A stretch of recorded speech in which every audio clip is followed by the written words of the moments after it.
আবারও হঠাৎ করেই ভেঙে পড়ল বল্লভপুর গ্রাম পঞ্চায়েতের বেলুনিয়ার ব্রিজ। এর আগে দুর্বল ব্রিজে বিয়েবাড়ির বাস ঢুকে ধসে যায় ব্রিজের বিস্তীর্ণ অংশ। এবার সেই ব্রিজেই গত কয়েকদিনের লাগাতার বৃষ্টিতে দুর্বলভাবে তৈরি হওয়া বল্লভপুর গ্রাম পঞ্চায়েতের বেলুনিয়া ও নূপুর গ্রামের সংযোগকারী ক্যানেলের ওপর অবস্থিত ছোট ব্রিজ ভেঙে যায় রাতের অন্ধকারে। নির্বাচনের আগেই ব্রিজ দুর্বল হয়ে তার নিচের পিলার ভেঙে পড়ে। এরপরেই তার পাশেই মাটি ও সিমেন্টের পাইপ দিয়ে অস্থায়ী সেতু তৈরি করেছিল পঞ্চায়েত।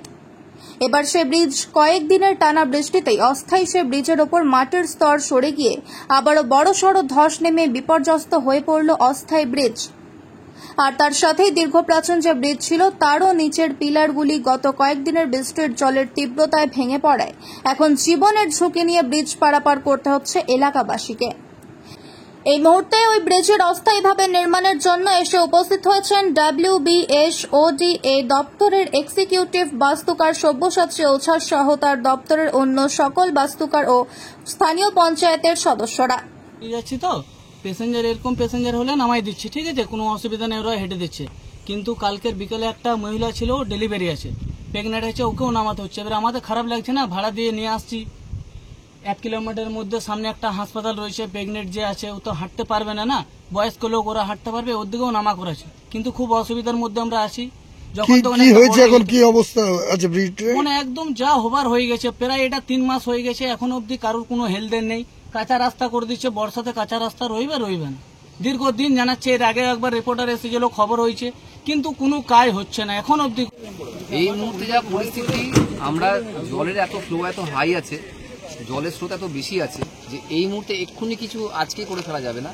তবে 2-4 দিনের জন্য আপাতত এই রাস্তাটা এইভাবে সিভিকের মাধ্যমে, লোকাল ব্লক প্রশাসনের মাধ্যমে যেভাবে ওরা তত্ত্বাবধান করছেন, সেটা তো ভালোই ওরা কাজ করেছেন। সিভিক যাতে হালকাভাবে পেরোয়। আবার কি মনে হচ্ছে খুবই দুর্বল আছে? খুবই দুর্বল আছে। এটা বহুদিন কালে কেউ একটা করেছিল, তারপরে কোনো রক্ষণাবেক্ষণ হয়নি। এটা তো অস্থায়ী, আপনারা তো সেতু করেছেন দেখলাম। এটা অস্থায়ী সেতুটা তো টেম্পোরারি আমরা 4 মাস আগে করেছিলাম, সেটা তো কোনো রকমে একটা করার মতো। তাছাড়া তো সেটা তো আমাদের সেরকম পয়সা ছিল না। এখন আমরা দেখছি এটাকে আরো ভালো কি করে দেয়, এবং যেটা এটা টেন্ডার হয়েছে সেই টেন্ডারটা 1 মাসের মধ্যে আবার কাজ শুরু হয়ে যাবে। ততদিন এটাকে ঠিক করে দেওয়ার ব্যবস্থা আমরা 7-10 দিনের মধ্যে ঠিক করে দেওয়ার ব্যবস্থা করব। একটা যে অস্থায়ী ব্রিজ আমরা করেছিলাম ভোটের ইলেকশনে আগে, ব্রিজটা আমাদের ধসে পড়েছে, কিন্তু ভোটের পারপাসে আমাদের কোনো টেন্ডার হয়নি। যেহেতু এটা বড় কাজ, আমাদের পঞ্চায়েতের সীমিত কাজ, 3.5 লাখ টাকা পর্যন্ত, সেই জন্য অন্য ডিপার্টমেন্ট থেকে আমাদের ইতিমধ্যেই টেন্ডার হয়ে গেছে, সমমঙ্গলবার খুলবে।